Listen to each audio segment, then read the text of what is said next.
ഇപ്പോൾ കോഴിക്കോട് നിന്നുള്ള വിവരങ്ങളുമായി AK ലതീഷ് കൂടി ചേരുന്നു. ലതീഷ്, ഇപ്പോൾ നമുക്ക് മനസ്സിലാക്കാൻ കഴിയുന്നത് കോഴിക്കോട്ടെ 70 ഗ്രാമപഞ്ചായത്തുകളിൽ LDF 43 ഇടത്തും UDF 27 ഇടത്തുമാണ് ഉണ്ടായിരുന്നത്. ബ്ലോക്ക് പഞ്ചായത്തിലാണെങ്കിൽ LDF 10 ഇടത്തും UDFന് 2 ഇടത്തും മാത്രമാണ്. അങ്ങനെ കൃത്യമായൊരു മേൽക്കൈ 2020 കോഴിക്കോട്ട് LDFനുണ്ട്. അതേ ആത്മവിശ്വാസത്തോടു കൂടി തന്നെ ആയിരിക്കണം ഇത്തവണയും LDF തെരഞ്ഞെടുപ്പ്. എന്താണ് നിലവിൽ അവിടെ ഒരു തെരഞ്ഞെടുപ്പ് ചിത്രം? കഴിഞ്ഞ ദിവസങ്ങളിൽ തന്നെ ഈ UDF സ്ഥാനാർത്ഥി നിർണ്ണയവുമായി ബന്ധപ്പെട്ട് വലിയ പൊട്ടിത്തെറികൾ കോഴിക്കോട് നഗരസഭയിൽ നടക്കുന്നത് നമ്മൾ കണ്ടതാണ്. എന്താണ് കോഴിക്കോടിൻ്റെ ഒരു സമഗ്ര ചിത്രം?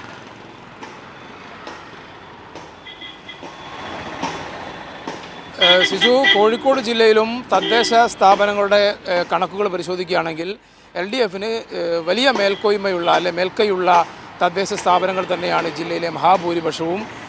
കോഴിക്കോട് ജില്ലാ പഞ്ചായത്തും കോഴിക്കോട് കോർപ്പറേഷനുമെല്ലാം പതിറ്റാണ്ടുകളായി LDF ഭരണത്തിലാണ്. അത് ഇത്തവണയും ആ നിലയിൽ തന്നെ തുടരും എന്നുള്ള കാര്യത്തിൽ തർക്കമില്ല. പഞ്ചായത്തുകളുടെ കണക്ക് പരിശോധിക്കുകയാണെങ്കിൽ സൂചിപ്പിച്ച പോലെ തന്നെ 70 ഗ്രാമപഞ്ചായത്തുകളാണ് ജില്ലയിലുള്ളത്. അതിൽ 43 പഞ്ചായത്തുകളും LDFനൊപ്പമാണ്. 27 ഗ്രാമപഞ്ചായത്തുകളാണ് UDFനൊപ്പമുള്ളത്.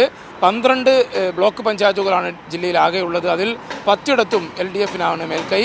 2 ബ്ലോക്ക് പഞ്ചായത്തുകൾ മാത്രമാണ് UDFൻ്റെ കൈവശമുള്ളത്. ജില്ലാ പഞ്ചായത്ത് ഡിവിഷനുകൾ പരിശോധിക്കുകയാണെങ്കിൽ 27 ഡിവിഷനാണ് നിലവിലുള്ളത്. അതിൽ 16 സീറ്റുകൾ നേടിയാണ് കഴിഞ്ഞ തവണ LDF ഭരണം നിലനിർത്തിയത്. UDFന് 11 സീറ്റുകളാണുള്ളത്. പുനർനിർണയത്തോടുകൂടി 28 ഡിവിഷനായി ജില്ലാ പഞ്ചായത്ത് മാറിയിട്ടുണ്ട്. നഗരസഭകളിൽ മാത്രമാണ് കഴിഞ്ഞ തെരഞ്ഞെടുപ്പിൽ UDFന് നേരിയ മേൽക്കൈ നേടാൻ സാധിച്ചത്. 7 നഗരസഭകളിൽ 4 UDF ഭരണമാണ്.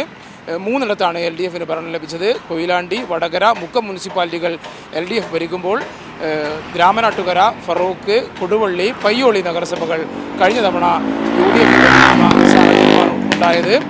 കോഴിക്കോട് കോർപ്പറേഷൻ 4 പതിറ്റാണ്ടിലധികമായി LDFൻ്റെ കുത്തകയായി വെച്ചിരിക്കുന്ന ഒരു തദ്ദേശ സ്ഥാപനമാണ്. 51 ഡിവിഷനുകളിൽ വാർഡുകളിൽ ജയിച്ചാണ്, ആകെയുള്ള 75-ൽ 51 വാർഡുകളിൽ വിജയിച്ചാണ് LDF കഴിഞ്ഞ തവണ ഭരണം നിലനിർത്തിയത്.